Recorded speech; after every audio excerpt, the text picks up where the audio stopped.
ஒரு பெரிய வாய்ப்பை மிஸ் பண்றீங்களா? எதிர்க்கட்சிகள் இன்னைக்கு இவ்வளோ அரசுக்கு எதிரான கோபம் இருக்குன்னு சொல்றீங்க, பிரச்சனைகள் இருக்குன்னு சொல்றீங்க, அதற்கான வடிகாலை நீங்களே தவற விடுறீங்களா? தந்தி டிவி நேயர்களுக்கு வணக்கம். என்னன்னா, நான் முதல்ல ஒரு அதிமுக ஆதரவாளன் அப்படிங்கிற அடிப்படையில ஈரோடு கிழக்கு மக்கள்கிட்ட மனமார்ந்த மன்னிப்பு கேட்டுக்கிறோமா. ஒரு தடவை இல்ல 3 முறை கைகளை கூப்பி கரம் கூப்பி அவங்க கிட்ட நான் மன்னிப்பு கேட்டுக்கிறோமா. அதிமுக ஈரோடு கிழக்குல போட்டிட்டு இருந்தா ஒவ்வொரு அந்த கிழக்கு தொகுதியில் இருக்கிறவங்களும் ஒரு அதானியா அம்பானியா மாறி இருந்திருக்கலாம். அது இல்லாம குபேரன் அள்ளி அள்ளி கொடுத்திருப்பாரு. இப்ப அதிமுக போட்டியிடாதனால கிள்ளியாவது கொடுப்பாங்களா அப்படிங்கிற வெசனத்திலையும் சந்தேகத்திலும் இருக்கிற அந்த மக்கள்கிட்ட ஐ எம் சாரி ஈரோடு கிழக்கு மக்களே அப்படின்னு முதல்ல மன்னிப்பு கேட்டுக்கிறோமா. இப்ப எனக்கு முன்னாடி பேசின நக்கீரன் பிரகாஷ் ஒரு விஷயத்த சொன்னாரு. நல்ல ஒரு விஷயத்த அவரே ஒத்துக்கிட்டார். திரு எடப்பாடி பழனிசாமி அவர்கள் முதலமைச்சரா இருந்தப்ப ஜனநாயக முறைப்படி தேர்தல் நடந்ததுனால அன்றைய எதிர்கட்சி இன்றைய ஆளுங்கட்சி திமுக அதிக இடங்கள்ல ஜெயிச்சுது அப்படிங்கறத அவரு ஒத்துக்கிட்டது ஒரு பெரிய விஷயமா. இதுல ரெண்டாவது இன்னொன்னு என்ன அப்படின்னு கேட்டீங்கன்னா, அதுல சில விஷயங்களை நான் சொல்லிடுறேன். ஒரு தொகுதிக்கு இடைத்தேர்தல் நடப்பது என்பது வேறு, ஒரு 10-15 தொகுதிக்கு இடைத்தேர்தல் நடக்கிறதுங்கிறது கிட்டத்தட்ட அது ஒரு மினி பொது தேர்தல் அப்படிங்கிறது எல்லாத்துக்குமே தெரியும்.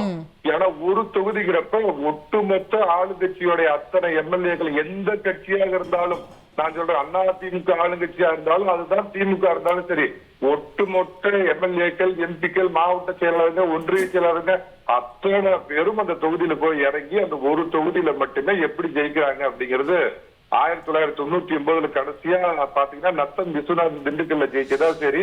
நடுவுல ஒரே ஒரு எக்ஸப்ஷன் பாத்தீங்கன்னா திரு எடப்பாடி பழனிசாமி அவர்கள் இருந்தப்ப. இதை தாண்டி கடந்த 25 ஆண்டு கால தமிழக வரலாறு பாத்தீங்கன்னா ஆளுங்கட்சி எதிர்த்து எதிர்கட்சி ஜெயிச்சதா சரித்திரமே கிடையாது அப்படிங்கிற. சார் இருந்துட்டு போட்டோம் சார். சார் ஜெயிக்கிறது தோக்குறதுன்றது செகண்டரி. ஒரு தேர்தல் இருந்தா யாரோ ஒருத்தர் ஜெயிக்கணும், யாரோ ஒருத்தர் தோக்கணும். ஆனா திரு பிரகாஷ் சொல்ற பாயிண்ட் என்னன்னா, நீங்க இப்ப ஆட்சி மீது இருக்கக்கூடிய பிரச்சனைகளை மக்களிடம் சேர்ப்பதற்கு பேசுவதற்கு ஒரு நல்ல வாய்ப்பை விட்டுட்டீங்களே அப்படின்ற கேள்வி இருக்குல்ல. ஆமா, போன கடந்த இதே இடைத்தேர்தலில் திரு எடப்பாடி பழனிசாமி அவர்கள் ஈரோடு கிழக்குல பிரச்சாரம் பண்ணப்ப நான் அவர் கூட போகக்கூடிய வாய்ப்பு கிடைச்சதுமா. அவர் அங்க போய் பாத்தீங்கன்னா வெறும் செவுத்தையும் செடியும் கொடியும் பார்த்துதாம பேச முடிஞ்சது. ஏன்னா எந்த வீட்லயும் மக்கள் இல்ல.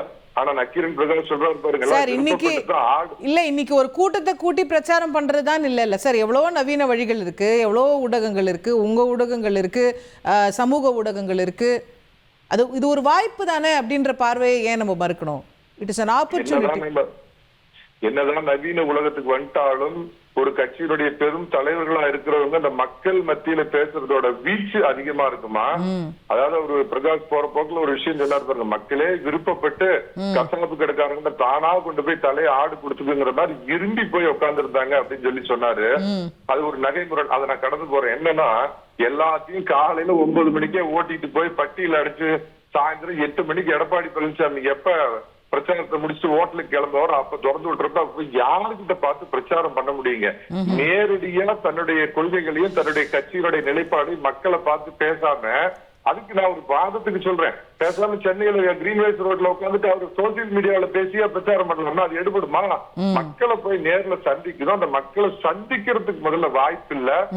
அதாவது திருமங்கலம் ஃபார்முலா, பட்டி ஃபார்முலான்னு சொல்லுவோம், அதுக்கு பதில் அவங்க மூக்குத்தி ஃபார்முலாம்பாங்க.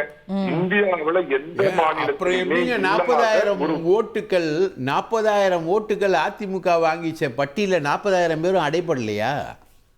40,000 பேர் எடப்பாடி பழனிசாமியுடைய பிரச்சாரத்தை கேட்கலையா?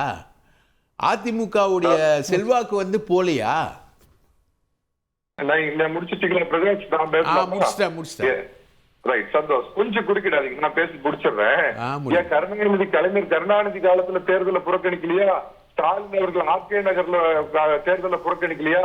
அவங்க எல்லாம் என்ன ஒரு காரணத்தை சொல்லி புறக்கணிச்சாங்களோ அதே காரணங்கள் இன்னைக்கு நவீன மேம்படுத்தப்பட்டு. இல்ல நான் புரிஞ்சுக்கிறேன், உங்க காரணங்களை புரிஞ்சுக்கிறேன். ஆனா இது ஒரு யூனிக் சிச்சுவேஷன் இருக்குல்ல. சரியா ஒரு 1.5 வருஷத்துக்கு முன்னாடி இதே ஈரோடு கிழக்குல 40,000 சொச்சம் வாக்குகள் அப்படின்னா இல்லை ஒரு 60,000 ஓட்டில் வந்து திமுக ஜெயிச்சிருக்கு அப்படின்னா இன்னைக்கு 1.5 வருஷம் கழிச்சு அதே ஈரோடு கிழக்கில் நீங்கள் அதை விட ஒரு 10,000 20,000 ஓட்டு கூட வாங்கி காட்டினாலே நீங்கள் ஜெயிக்க கூட வேண்டாம். அதுவே ஒரு மெசேஜை கன்வே பண்ணியிருக்கோம் இல்லையா? அதாவதுமா வெளிப்படையா சொல்லுன்னா ஈரோடு கிழக்கு தொகுதியில நான் குடியிருந்தேன்னா என் வீட்டுல 5 ஓட்டு இருக்குதுன்னா 5 ஓட்டுக்கு 50,000 கொடுத்தா நான் சொல்றது என் மனைவியே கேட்க மாட்டாமா. யார் 50,000 கொடுத்தாங்களோ அந்த உதயசூரியன் போய் பட்டன் அமைச்சிட்டு போயிருவாங்கிறது யதார்த்தமா கண்ணுக்கு முன்னாடி லட்சுமி வந்து இப்படி கட்டுக்கட்டா காட்டுறப்ப ஒரு தடவை போட்டு போயிடலாமே அதுக்கு அப்படிங்கிற ஒரு இது. ரெண்டாவது மக்களுடைய மனோபாவமும் ஏன் ஆளுங்கட்சிக்கு ஓட்டு போட்டுருவோம், ஆளுங்கட்சிக்கு போடுறதுனால நமக்கு லாபம் அதிகம் அப்படின்னு அந்த ஒரு காரணமா.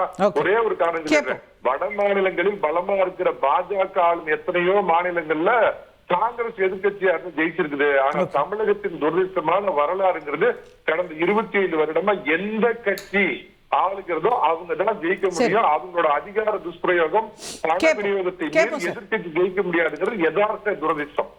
கேட்போம் சார். திரு மதிவாணன், நியாயமா தேர்தல் நடைபெறாது அப்படின்னு இன்னைக்கு எதிர்கட்சிகள்லாம் கருதுறாங்க. ஒரு லெவல் பிளேயிங் ஃபீல்டு இல்லை அப்படின்னு. இப்போ அதை உறுதி செய்ய வேண்டிய கட்டாயம் ஆளுங்கட்சியா அவங்களுக்கு இருக்குல்ல சார்? ஆட தெரியாமல் இருக்கிறதுக்கு மேடை கோணலான்றதுக்கெலாம் நான் பதில் சொல்ல முடியாது. முதல் விஷயம், மக்களை ரொம்பலாம் அவமானப்படுத்தக்கூடாது. மக்கள் என்ன நினைக்கிறாங்கன்றதுக்கு மாற்று கருத்தாக நீங்கள் பேசும்போது மக்கள் உங்களை புறக்கணிக்கிறாங்கன்றதே வந்து எடப்பாடி அன்கோ புரிஞ்சுக்கிறது இல்லை.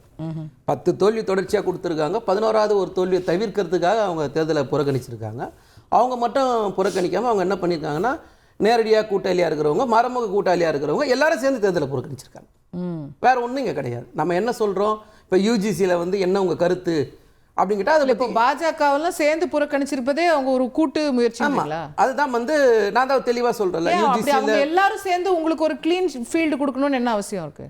இல்லை, அதாவது வந்து அடுத்த தேர்தலில் வந்து யாருக்கு அவங்களுக்குள்ள இல்லை அவங்களுக்குள்ள அடுத்த தேர்தலில் அந்த தொகுதி யாருக்கு கொடுக்கறதுன்றது பிரச்சனை வந்துடக்கூடாதுன்றதுக்காக இப்பயே முன்னாடியே புறக்கணிச்சிருப்பாங்களே தவிர, சகோதரர் சொல்கிற மாதிரி மக்களை வந்து இவ்வளோலாம் அவமானப்படுத்தக்கூடாது.